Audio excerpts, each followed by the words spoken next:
तो अब हम अपना दूसरा चैप्टर स्टार्ट करने वाले हैं। दूसरा चैप्टर हमारा बहुपद,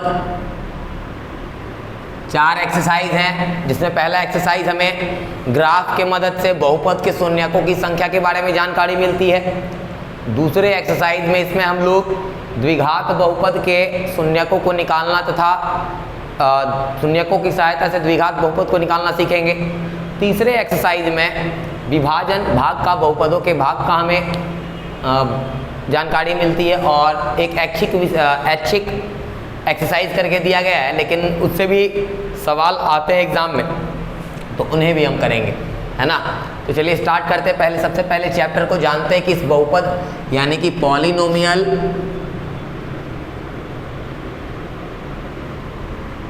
है क्या, है ना। तो इसके नाम से समझते हैं। बहु मतलब बहुत सारे,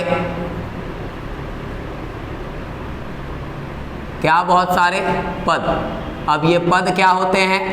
पद हम सीखा हमने कि बीजीय व्यंजक और बीजीय पद जब हम लोग 7th क्लास में पढ़ रहे थे तो बीजगणितीय पद जब संख्या और अक्षर को गुना करते हैं तो उनसे जो बनता है वो बीजगणितीय पद कहलाता है, और जब ढेर सारे बीजगणितीय पद मिलते हैं तब बनता है बीजीय व्यंजक,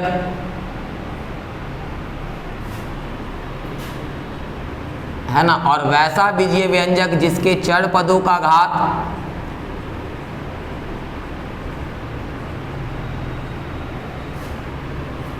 पूर्ण संख्या वह कहलाता है बहुपद, है ना। चलिए नाम से ही सीखे हम लोग क्या कि बहुपद का मतलब बहु मतलब बहुत सारे, और पद क्या होते हैं? तो पद होते हैं संख्या और अक्षरों के मिलने से जो गणितीय मान बनते हैं वो पद कहलाते हैं, और जब बहुत सारे पद मिलते हैं तब वो बनता है बीजीय व्यंजक, और वैसा बीजीय व्यंजक जिसके चर पदों का घात एक पूर्ण संख्या कहलाता है बहुपद। तो ये हमने सीखा बहुपद किसे कहते हैं ना, बहुपद उसे कहते हैं वैसा बीजीय व्यंजक जिसके चर पदों का घात एक पूर्ण संख्या, उसे हम कहेंगे कि वह एक बहुपद है ना। 9th क्लास में भी इसके बेसिक्स को हमने पढ़ा था, है ना। अब यहाँ आते हैं जो हमें बेसिकली 10th में जो पढ़ना है उसके ऊपर आते हैं, है ना। इसके बाद हमें पढ़ना है बहुपद के प्रकार, है ना। एक एग्जाम्पल देख लेते हैं पहले, जैसे एग्जाम्पल जरूरी है समझने के लिए। जैसा हमने लिख दिया 2x cube minus 3x square plus 4x minus 7। तो इस प्रकार देखते हैं हम कि इन सभी चर पद किसको कहते हैं भाई? चर उसको कहते हैं जिसका मान बदलते रहता है, यानी ABCD वाले लेटर x को हम लोग चर कहेंगे, है ना।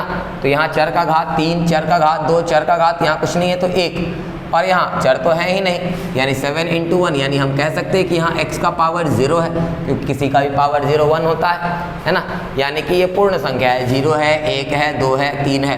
तो इस प्रकार के बीजीय व्यंजक जो है वह कहलाएंगे कि एक बहुपद है।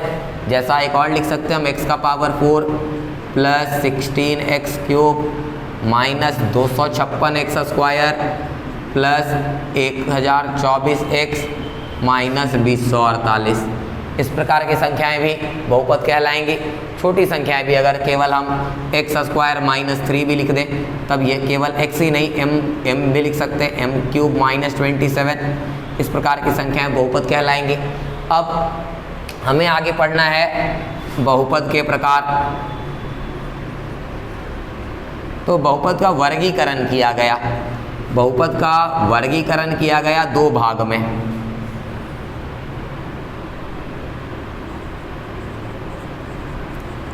एक इसके पदों के आधार पर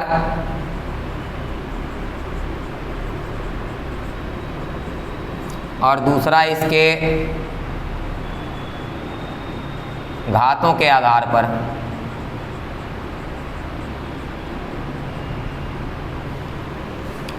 देखते हैं पद के आधार पर 3 प्रकार के बनाए गए।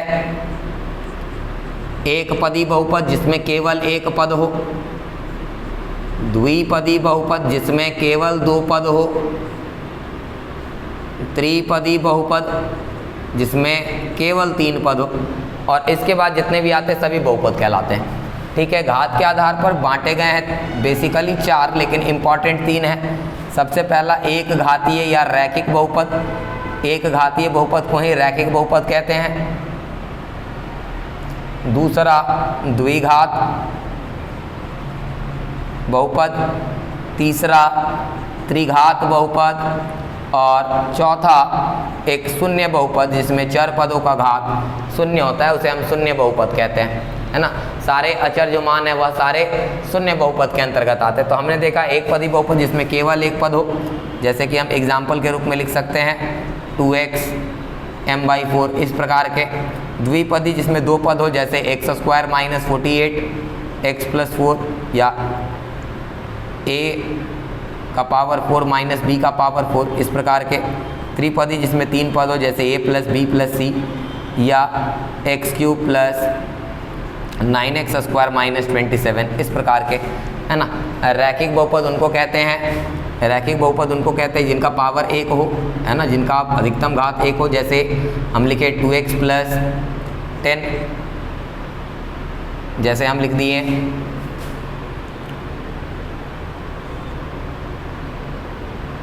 a + 9 इस प्रकार की संख्या। द्विघात जिसमें अधिकतम घात 2 हो, जैसे x² - 16 अधिकतम पावर 2, जैसे हम लिख दें x² या x की जगह कोई और p लिख लेते हैं, p² - 14p + 48 इस प्रकार की संख्याएं द्विघात बहुपद कहलाएंगे। त्रिघात में जिसका अधिकतम घात 3 हो, जैसे कि a³ - b³ x³ - 27 या r³ - 3r² + 4r - 9 इस प्रकार के। और शून्य बहुपद सारे अचर, जैसे 2, 4/5 इस प्रकार की संख्याएं अचर बहुपद जो है वो शून्य बहुपद कहलाती हैं। चलिए इसके बाद हम जानते हैं बहुपद के ग्राफ के बारे में।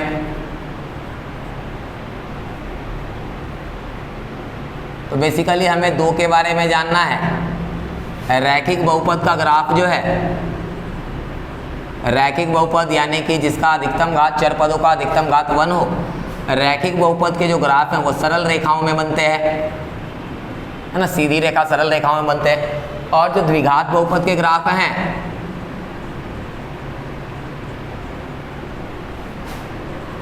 ये परवलय बनते हैं।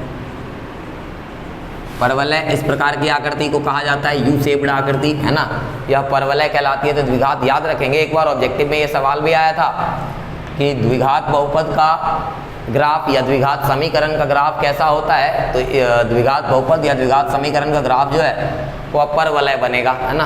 परवलय यानी कि इंग्लिश में से हम बोले तो पैराबोला, पैराबोला के शेप का बनेगा। इसके बाद हम आते हैं अपने एक्सरसाइज में, जहाँ ग्राफ की ही बात हो रही है। तो एक्सरसाइज से पहले आते हैं एग्जाम्पल 1, जहाँ हमें ग्राफ की सहायता से शून्यक, शून्यक किसको कहते हैं, 9th क्लास में पढ़े थे हम लोग, है ना। शून्यक उसको कहते हैं जिसको यदि बहुपद में हम रखें तो वो बहुपद के मान को शून्य कर दे, 0 कर दे। तो इस वाले एक्सरसाइज में हमें एग्जाम्पल में हमें दिया गया है, थोड़ा ऊपर से मिटा लेते हैं।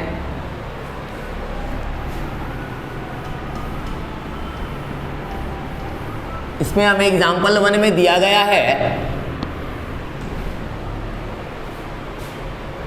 कि नीचे ग्राफ को देखिए, look at the graph in figure 2.9, यानी कि ग्राफ में देखना है और बताना है। सभी ग्राफ में दिया गया हमें y = px।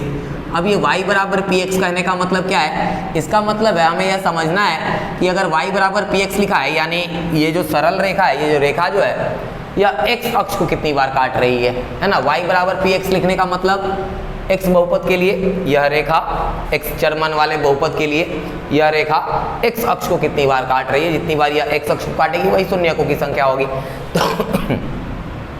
तो पहले बारे में हम देख रहे हैं कि यह x को एक बार इस पॉइंट पे काट रहा है, x को कहीं और नहीं काट रहा, इसलिए इसमें जो है इस पहले वाले फिगर में शून्यक की संख्या केवल 1 होगी, क्योंकि यहाँ x अक्ष को केवल एक बार काटा है इसने, तो शून्यकों की संख्या 1 आई।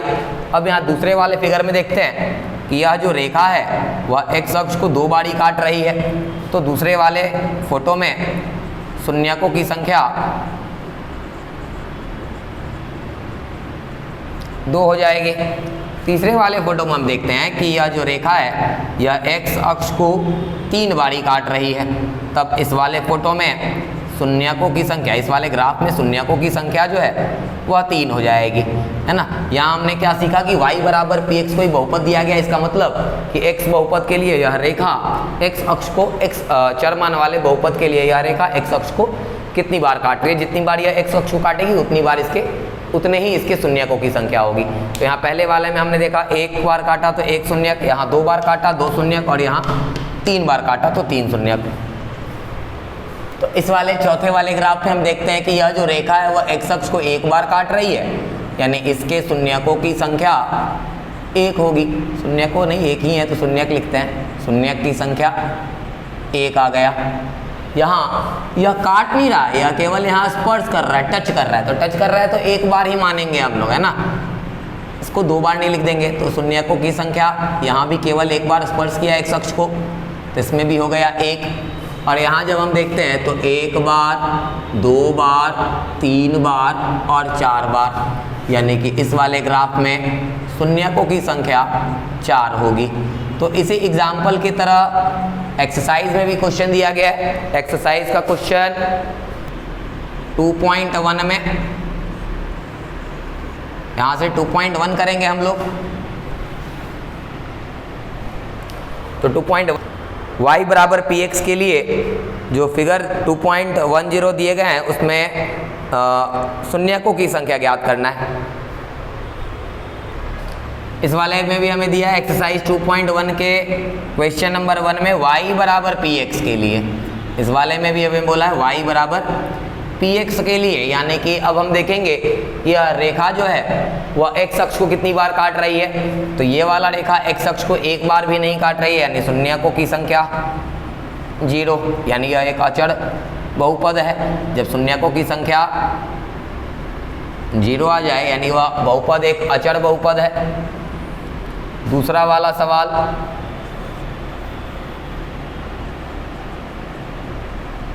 दूसरे वाले में देखते हैं x अक्ष को 1 बार यहाँ काटा, यानी कि शून्यकों की संख्या 1, यानी शून्यक की संख्या 1। और लास्ट वाले फोटो को देखते हैं तो 1 बार यहाँ काटा, यहाँ केवल स्पर्श किया है 2 बार, और यहाँ भी केवल स्पर्श किया है तो 3 बार, यानी कि शून्यकों की संख्या